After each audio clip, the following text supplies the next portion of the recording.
Kek TV KPM. Okey, jadi untuk pengetahuan Hanif dan murid-murid yang berada bersama dengan cikgu dan juga guru-guru yang turut menonton di sini. Okey, contoh, satu soalan lagi. Menjawab soalan Hanif tadi. Adakah min hanya digunakan untuk menentukan pemenang? Ataupun hanya adakah cara lain lagi yang boleh digunakan untuk menentukan pemenang?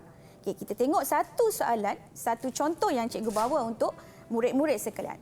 Okey, jadual menunjukkan pencapaian 2 orang murid dalam 5 ujian matematik. Jadi kita dapati di sini Anis menduduki 5 ujian dengan markah yang tertera dan Suria juga menduduki 5 ujian yang sama dengan markah yang telah dipamerkan. Soalannya adalah, salah seorang murid akan dipilih untuk mewakili sekolah dalam satu pertandingan kuis matematik. Tentukan siapakah yang layak dipilih. Okey, jadi soalannya masih sama dengan tadi. Kita perlu buat satu pemilihan dalam data yang telah diberikan. Okey, jadi di sini pelajar-pelajar, murid-murid akan menggunakan min. Sebab tadi cikgu ajarkan min boleh digunakan untuk menentukan pemenang. Jadi di sini kita akan gunakan min. Kiraan min adalah hasil tambah semua data bagi Anis dibahagikan dengan 5 kali ujian yang telah diduduki. Dan kita mendapati min bagi Anis adalah 69.8. Dengan cara yang sama, kita cari pula hasil tambah bagi semua markah ujian Suria.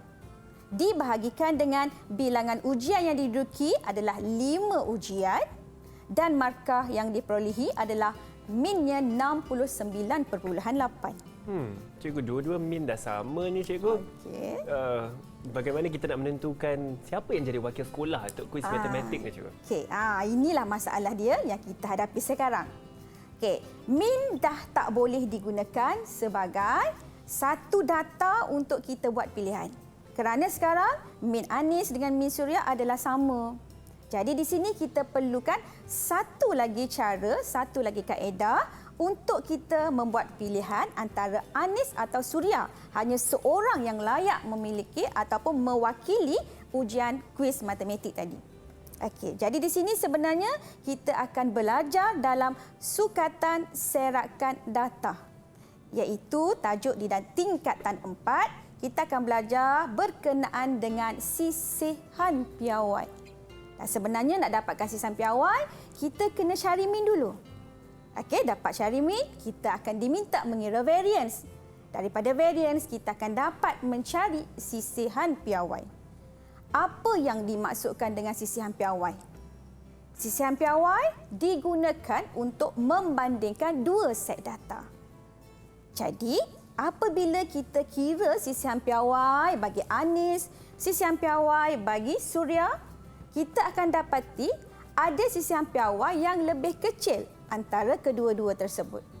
Maka dapatan inilah yang kita akan gunakan untuk memilih siapa yang layak terpilih. Sisihan piawai yang kecil menunjukkan data terserak berhampiran dengan min. Manakala sisihan piawai yang besar menunjukkan data terserak jauh dari min. Cikgu buktikan dengan pengiraan dan tunjukkan bagaimana sisihan piawai boleh digunakan untuk menentukan siapa yang layak terpilih. Dan dari segi rumus, murid-murid tak perlu hafal rumus tersebut. Kerana dalam peperiksaan, rumus memang diberikan. Dalam buku teks pun ada diberikan. Jadi untuk mencari variance bagi data yang tak terkumpul dan tak ada kekerapan adalah jumlah X kuasa 2. Maksudnya data tadi dikuasa 2 kan? Dan dibahagikan dengan N bilangan data, ditolak dengan min yang dikuasa 2 kan? Maksudnya di sini kita kena dapatkan min dulu. Dan bila dapat nilai variance, nak cari sisihan piawai, kita cuma punca kuasa 2 kan nilai variance tersebut. Contoh dalam soalan tadi, so murid-murid boleh lihat, kiraan untuk sisihan piawai Anis, markah datanya yang pertama 40 tu cikgu kuasa 2 kan. Tambahkan semua data tadi dikuasa 2 kan. Dan dibahagikan dengan semua jumlah bilangan data dia tadi, ditolak dengan 69.5. Okey, jadi di sini kita akan dapati sisihan piawai bagi Anis adalah 17.67. Okey. Manakala sisihan piawai bagi Suria pula sama juga, kita akan gunakan cara yang sama. Hasil tambah tadi dikuasa 2kan data dan dibahagikan dengan bilangan data dan ditolak dengan min yang dikuasa 2kan, maka kita mendapati sisihan piawai Suria adalah 7.57. Okey, jadi kita gunakan sahaja daripada rumus yang diberikan di sini. Okey, jadi di sini anak-anak murid-murid boleh lihat. Okey, pembetulan di sini. Okey, untuk bilangan data ini adalah kita akan gunakan sebagai bilangan datanya adalah 5. Okey, di sini bilangan datanya adalah 5. Okey. Dan seterusnya sama juga untuk sisihan piawai Suria, datanya juga adalah 5. Maka mendapati nilainya adalah 7.57. Dan sebenarnya Hanif, Ya, cikgu. kita boleh guna kalkulator. Boleh guna kalkulator. Untuk semak jawapan. Sebab kadang-kadang pelajar ni bila nak tekan punca kuasa, nak tekan kuasa 2 tu rasanya mungkin ada yang akan buat ralat. Jadi kita semak guna kalkulator untuk dapatkan min dan juga untuk dapatkan sisihan piawai. Okey, so sekarang cikgu nak tunjukkan bagaimana kalkulator digunakan untuk mengira min dan juga sisihan piawai bagi data yang tidak terkumpul dan tidak mempunyai kekerapan. Okey, untuk kalkulator yang biasa pelajar guna adalah kalkulator Casio 570. Okey. Yang saya pegang di sini, cikgu. Betul. Yang Hanif pegang tu. Casio 570. Baik. Tapi yang terbaru sekarang ada kalkulator kelas Swiss yang sebenarnya dia punya function lebih banyak, fungsi dia lebih banyak dan cara nak kira dia pun lebih mudah. Okey, jadi cikgu tunjukkan yang majoriti pelajar guna adalah yang 570 macam Hanif pegang. Macam ni, baiklah, kita akan buat sama-sama. Saya akan ikut so langkah kita buat demi sama-sama. langkah ya, cikgu. Murid-murid di rumah pun jom kita cuba Kita sama-sama. buat sama-sama. Langkah pertama kita tekan mode sebanyak 2 kali. Sebanyak 2 tekan kali. mode sebanyak 2 kali. Di sini kita akan keluar SD. Okey.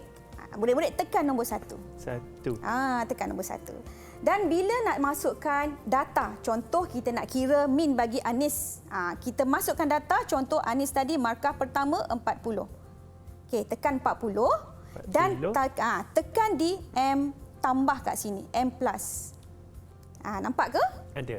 Okey. Nah, sekali lagi cikgu ulang, tekan mode 2 kali, tekan SD 1, masukkan data. Contoh yang pertama data kita adalah 40. Tekan 40 dan tekan M tambah. Di sini kita dapati nilainya adalah N sama dengan 1 menunjukkan kita dah key in kan data yang pertama. Betul, cikgu. Sama saya dapat. Sama ya. Okey, kita tekan lagi 70 data yang kedua. Dan setiap kali tekan data, kita kena tekan M tambah. Nampak? N dia dah bertukar jadi 2. Okey. Sekali lagi masukkan 90 data yang ketiga, tekan M+. Nampak N dia dah jadi 3. 3 sudah. Okey, seterusnya 85 M+. Dan last sekali data 64 pun tekan M+. Data menunjukkan ada 5 data. Ya, Okey, so betul dah kita masukkan data tersebut. Sekarang nak cari nilai min. Nak cari nilai min, okey, kita tekan shift. Jumpa butang shift. Shift di atas. Tekan shift ke atas. Kiri. Okey, tekan butang nombor 2. Tekan 2. 2. Dia akan keluar macam tu. Yang pertama tu X bar maksudnya min. Jadi kalau kita nak cari min, tekan nombor 1. Dan tekan sama dengan, kita akan keluar jawapannya adalah 69.8. Tepat jawapan kita. Betul juga. Puas hati saya tengok, puas cikgu. hati. Sama. Kan. Tapi kalau ada jawapan sahaja, tak ada jalan kerja, tak tunjukkan rumus ni, tak boleh markah. Kosong juga. Mesti kena tunjukkan rumus. Jadi cara yang sama boleh digunakan untuk kira markah Suria. Tetapi semasa kita masukkan data untuk Anis, murid-murid jangan usik lagi kalkulator. Sebab kita akan dapat 3 sebenarnya jawapan. Yang pertama, kita akan dapatkan jawapan untuk min 69.8. Dan kalau nak cari sisihan piawai, kita boleh tekan sekali lagi. Hanif, cuba tekan bersama dengan cikgu. Tekan shift. Okey, tekan nombor 2 juga. Okey, cuma tadi kita tekan 1 untuk dapatkan min. Sekarang kita nak cari sisihan piawai, tekan nombor 2. Dan bila tekan nombor 2, tekan sama dengan. Maka dia akan keluar sisihan piawai bagi Anis tadi adalah 17.668 bila kita bundarkan jadi 17.67. Nampak? Begitu mudah cikgu. Di kalkulator pun tunjukkan jawapan yang sama. Rumus yang kita guna pun menunjukkan jawapan yang sama. Maka Baik. di sini jalan kerja kita adalah tepat. Tepat. Cikgu, okey, ada soalan untuk murid-murid kita yang dalam talian tak? Cikgu? Atau Okey. cikgu ingin menguji pengukuhan pemahaman mereka Okey. dalam proses ini? Betul. Kalau tak uji, kita tak faham, tak tahu pelajar kita boleh menguasai ataupun tidak pada pengiraan ini. Okey, untuk yang pertama. Soalan jom cuba yang pertama menunjukkan Encik Rakesh ingin memilih 2 orang murid untuk mewakili sekolah dalam kuis matematik. Sekarang soalannya meminta murid-murid tunjukkan, terangkan bagaimana Encik Rakesh boleh membuat pemilihan berdasarkan sukatan serakan yang dihitung. Okey. Jadi, cikgu rasa cikgu nak tanya murid-murid dalam talian ni. Siapa yang boleh bantu cikgu? Untuk soalan pertama, Siapa yang ingin cuba? Cuba angkat tangan. boleh angkat tangan. Ada yang cuba. Saya tengok Alia sedang memandang kamera tadi. Adakah Alia yang ingin mencuba? Alia boleh bantu cikgu? Boleh ya? Min bagi murid A ialah 68. Minta maaf Alia, mungkin kita kurang jelas di sini. Boleh rapatkan sedikit mic dengan mulut Alia. Min bagi murid A ialah 68. 68. Kalau sisihan bawah 20.37. Okey, itu jawapan Alia bagi murid A. Cikgu semak balik betul ataupun tidak jawapan Alia. Okey, untuk murid A, Alia dapat minnya 68 dan sisihan piawai adalah 20.37. Okey, bagus Alia. Dapat markah yang penuh untuk kiraan min dan sisihan piawai. Okey, tak lengkap jika tak kira untuk murid B. Siapa yang boleh bantu cikgu untuk murid B pula? Siapa yang nak elak? Okey, bagus. Kita ada yang cuba. Nur Fariha juga. Okey, Fariha. Silakan. Okey, silakan. Min 68, sisihan piawai 9.98. Okey, jawapan itu adalah untuk murid B yang diberikan oleh Fariha. Terima kasih Fariha. Kita semak jawapan Fariha.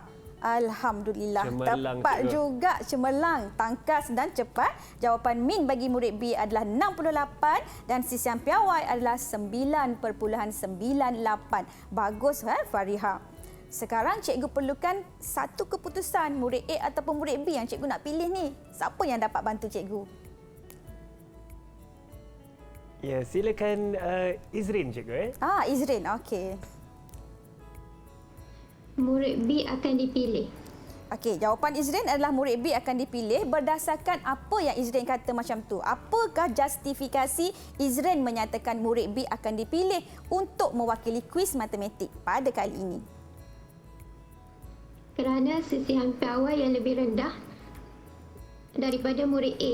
Ini menunjukkan bahawa pencapaian murid B adalah lebih konsisten. Ya, tepat sekali jawapannya. Sisihan piawai yang rendah menunjukkan murid B adalah lebih konsisten dan layak mewakili peringkat sekolah untuk mewakili ujian kuis matematik. Bagus, betul. Jawapan murid-murid cikgu. Cikgu boleh berikan berapa bintang atau berapa markah untuk ketiga-tiga murid kita ni? Kalau Allah boleh beri seluruh bintang nak bagi pada murid-murid saya ni sebab sangat bijak. Tapi saya bagi 5 bintang untuk setiap murid. Semua dapat markah penuh pada hari ini. Bagus. Didik TV KPM